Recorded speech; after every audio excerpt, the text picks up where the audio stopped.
Welcome to the Retirement Made Easy podcast, a show created to be your go-to source for straightforward retirement advice. Best of all, it is presented in a language that you can understand. Here's your host, Certified Financial Planner, Greg Gonzalez. Hey, welcome to the Retirement Made Easy podcast. I'm Greg Gonzalez. Thank you for joining me today. This is episode number 194. Today on this episode, I'm going to tell you why, in my experience, why some people will retire on time as planned and other people just don't. Why is retirement so close within reach for some people, and for other people, it just seems like a wild dream? And there's even a study that I'm going to mention and talk about on today's episode, one that you may have heard before. It's a famous study of Harvard MBA students, and the results are absolutely fascinating. We're also going to talk about how things can cost more for men versus women and vice versa, and even where you're located. And then I will end the episode with a conversation about someone that disagreed with my point of view when it comes to inflation or the rising cost of living over time in retirement. This person had a different point of view than I do, and that's okay. But I will defend my position on it, and I think everybody can kind of learn from that. And certainly, I don't have a crystal ball on the next 30 years, but I think what we've witnessed, even over the past 5 or 10 years since the pandemic, costs have gone up significantly and will continue to go up significantly. And to ignore that is like to ignore your blood pressure or your cholesterol levels. Every time I visit the doctor for my annual physical, that's one thing that they're looking at is they take my blood pressure. They also have me get on the scale to see if there has been significant weight loss or weight gain, because that's going to be something that they want to look closer at. So getting back to topic, you're certainly okay to disagree with some of the things that I discuss. You make up your mind on how you want to plan for the years ahead based on the information that you hear. And ultimately, you get to decide, is this something that I want to address and I want to pay close attention to? Or is this something that maybe it's a risk that I'll just kind of ignore and I'll spend my attention focused on other things? So this should be a really, really fun episode. And if you're a new listener, I want to invite you to check out our website, retirestrongfa.com. There's a link in the show notes. There you can download our free resources to help you plan for a successful retirement, like our Social Security guide, our tax planning guide, our budgeting tool is all available there on the website. And for those of you that are looking for a fiduciary retirement planner, there is a form on our website where you can fill out. We'll get a hold of you and you can interview us to see if we're going to be a good fit for you and your family. Again, the website is retirestrongfa.com. All right, let's jump into today's topics. And first off, the inspiration for this first topic was based on a conversation that Cheryl from our office, she's our client relationship manager, she had with a listener that had called into the office. They had said that they were in their 50s. And it's almost like they woke up one day and said, hey, I should probably get serious about thinking about retirement and when that day is going to get here. And the way this person framed it was fascinating. It was very, very interesting to me. They said it was like they were driving down the road, down the highway. There wasn't an off-ramp in sight. And that off-ramp was called retirement. And so they just said, gosh, am I going to be working forever? Is there ever going to be an off-ramp? And that was a visual that has really, really stuck with me.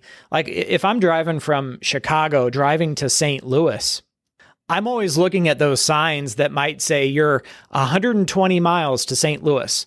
And then the next one might say you're 90 miles until St. Louis. And I see that and I say, gosh, I'm making progress here. 90 miles, an hour and a half, and that's going to be my exit.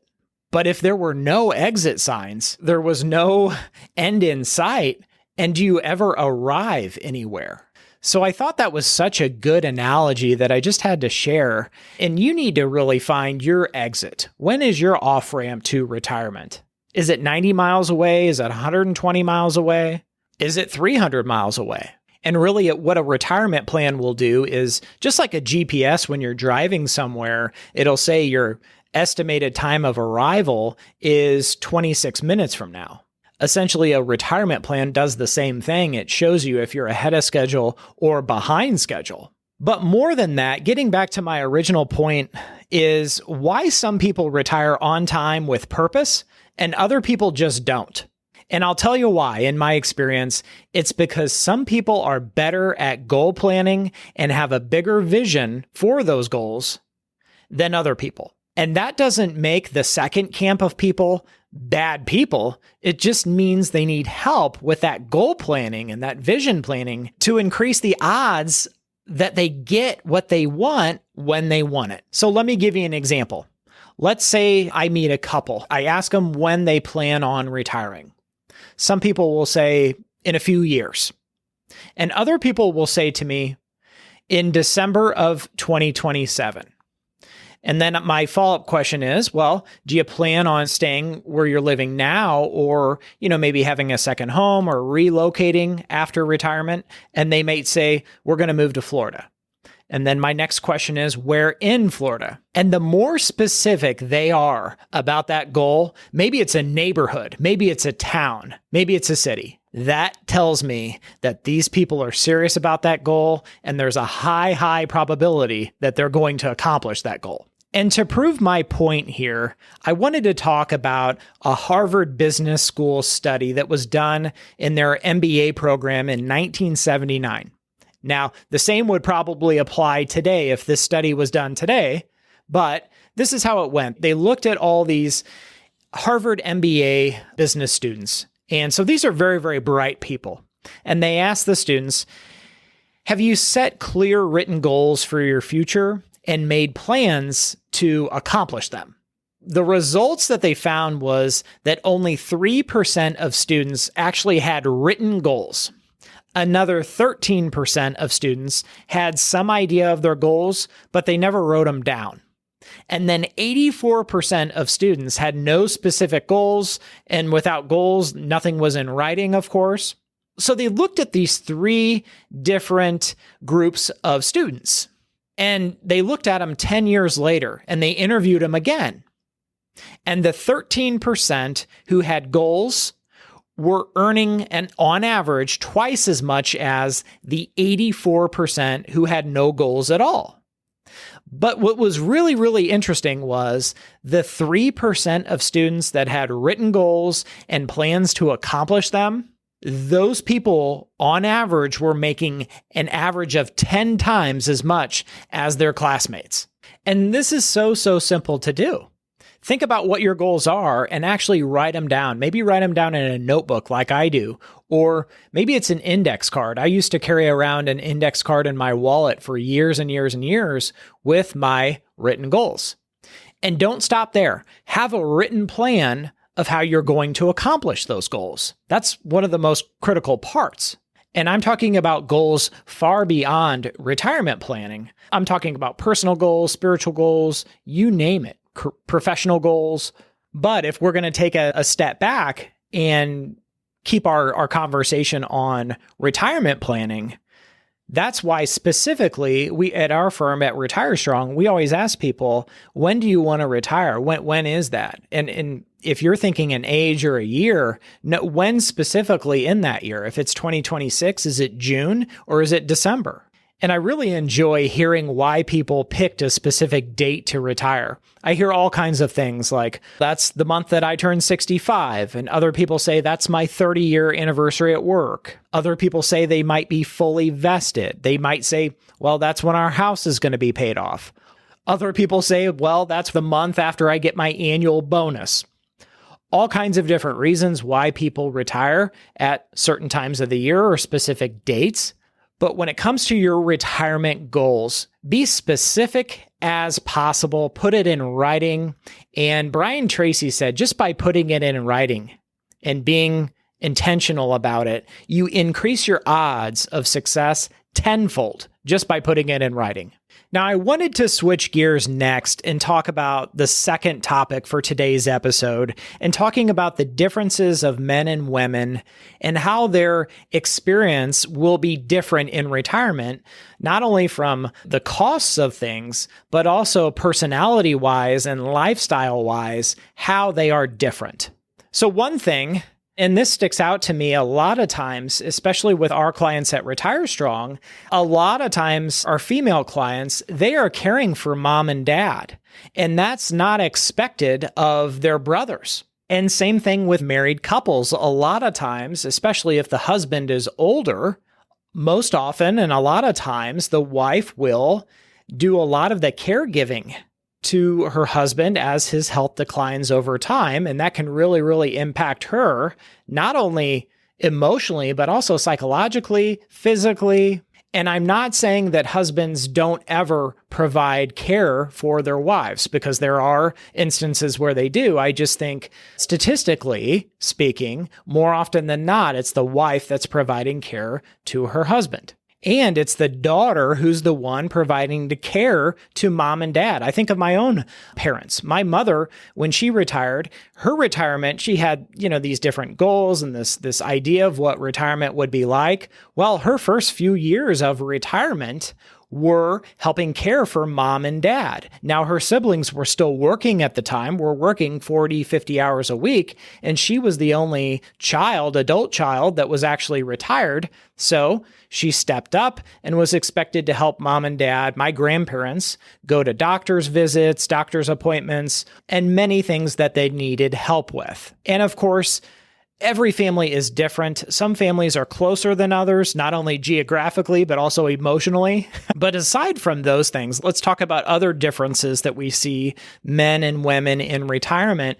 Statistically speaking, women have a much, much higher probability of needing long-term care in retirement, and the care that they do receive is much, much higher in cost because they tend to need it longer than men do. I even had a client say very recently that their father was in assisted living and was having, difficulty finding other men to have conversations with just because it was dominated where he was by 95% women. And insurance companies know this. Like, if you were to shop long-term care insurance, it is much, much more expensive to insure a woman than it is to insure a man. Same health status, same age. It's just women have a higher likelihood of needing long-term care. Now, one thing that a lot of people don't talk about, a lot of people don't know, is when it comes to Medicare and in a Medicare supplement plan, men actually have higher premiums on average than women do. And women, if they're looking at shopping for life insurance, it's generally on average, it is going to be cheaper to insure a woman's life than it is for a man's life, assuming same age and same health status. Now, Social Security tells us that 80% of women die single, and longevity risk is something that is more prevalent for women than it is for men. Although a lot of listeners like to point out, well, life expectancy is still on average in the mid-80s for both men and women. Yet, Jimmy Carter just passed away at age 100, and Willie Nelson is still touring at age 92. He turned 92 in April. And if you're 60 today, do you think there's a high probability or a low probability that in the next 25 or 30 years, there will be medical advances, medical breakthroughs that might extend the average life expectancy? I would bet personally that there will be. And when we're talking about an average, a bell curve, we're talking about everybody out there. We're talking about people who smoke. We're talking about people who have underlying conditions. We're talking about people that maybe don't have the best diets. We're talking about people who don't have access to good quality healthcare. But if you ask people, just people across the board, do you think your health is above average or below average? I would argue that most people would say their health is above average. AAA did a study years and years ago that asked men, do you think you're an above average driver or below average driver? Over 80% of men said they're an above average driver, and that's statistically impossible. But getting back to the difference between men and women and what they spend in retirement, and how their retirement experience will be different, I think it would be wise to consider all these facts and how they're going to play out throughout your retirement. For example, if it's a married couple, and let's say the husband is 5 or 6 years older than his wife, and statistically, he's not projected to make it as long as his wife does. Now, that doesn't say he will or won't, but It's just statistically speaking, she's going to outlive him. Then we got to think, okay, how is her care going to be handled? What resources are available and what resources might be left for her to make sure that she can live out her years with independence and dignity? And that's something that a lot of men won't have to worry about, or they choose not to worry about. Another thing that separates men from women, I would say women, and I'm generalizing here, but women are more likely, in my opinion, to want to have legacy goals than men are, especially if there's kids or grandchildren involved. Now, the other thing that I've thought a lot about is spending habits, men versus women, and we're all different. So it's not fair to generalize here, but thinking about like expensive hobbies and expensive pursuits that we might have, that we spend a lot of our discretionary income on in retirement, and I am generalizing here, but as far as expensive hobbies and those kinds of things, more than often than not, it is men who have the golf membership or the country club membership or expensive hobbies. They might have a fishing boat. And for the married couples that are listening to this podcast, or maybe your spouse isn't listening, but I can't tell you how many times one spouse has said to me, well, I'm the more frugal spouse, or he or she is the spender in our relationship. So in retirement, you've got to have that discussion and you've got to plan ahead to say, okay, when every day is a Saturday, who is the spender? And maybe it's traveling. Maybe it's spoiling the grandkids if you have any. Typically, that's going to be the grandmother. Not always, but just pointing out that's something that I'll see. It's difficult to think how your spending will change 5, 10, 15 years into retirement, but that's one of the risks when every day is a Saturday, like I said, and I do most of my spending on Saturdays and Sundays on the weekends. That's something that you'll need to manage. Now, I want to pivot a minute because I had somebody that provided some feedback that was not in line with kind of the research I've done and what I've experienced helping people plan for a successful retirement. This person said that your expenses, your taxes, everything should become cheaper in retirement, and emailed me a study that proved this. And this study, this article, was trying to show that for retirees and what they spend their money on in retirement is different. The things that they spend their money on don't rise in costs as much as those people that are still working. Even the people that are, maybe have a family or in the start of their career, their expenses go up more on average every year than for retired folks. Now, I disagree with this premise. The whole idea that your expenses are going to be lower in retirement and that you can expect your taxes to always be lower in retirement, I just don't buy. Now, if we want to take it a step further and say, yes, there are some things that cost less once you're 65, and maybe in your state, it's property taxes, that they have some kind of adjustment for property taxes for seniors. I can get that. Maybe, okay, in retirement, not all of our income is taxed, especially at a state level. So maybe our taxes will be lower. I agree with that. So many states, all but 9 states, don't tax Social Security income. A lot of states don't tax pension income. Many states don't tax IRA or 401k distributions. I'm on board with all that. I get that, believe me. But here's my argument is as you get older, you're going to spend more on healthcare than you probably did while you were younger and healthier. It's more than just going in for an annual physical. And not only that, if you look at a history of Medicare Part B, and I looked back the past 20 years, Medicare Part B, for example, has gone up the last 20 years on average every year over 5% per year. And I just looked at a study. They're, of course, going to announce how much Medicare Part B is going up later on in the year. But there's a study that says it's going to go up 11% next year in 2026. And if you look at insurance, so I'm talking homeowners insurance, I'm talking auto insurance, look at how much they've gone up the past few years. In Illinois alone, State Farm is increasing homeowners insurance for policyholders 37%. How much do you expect in your budget for your costs to go up every year? 2, 3, 4%? And all of a sudden, your trash, like our neighborhood trash bill, went up 40% last year? That was more than we were expecting. And our Medicare is going up 11% in a single year. On July 13th of this year, a postage stamp went up 6.8%.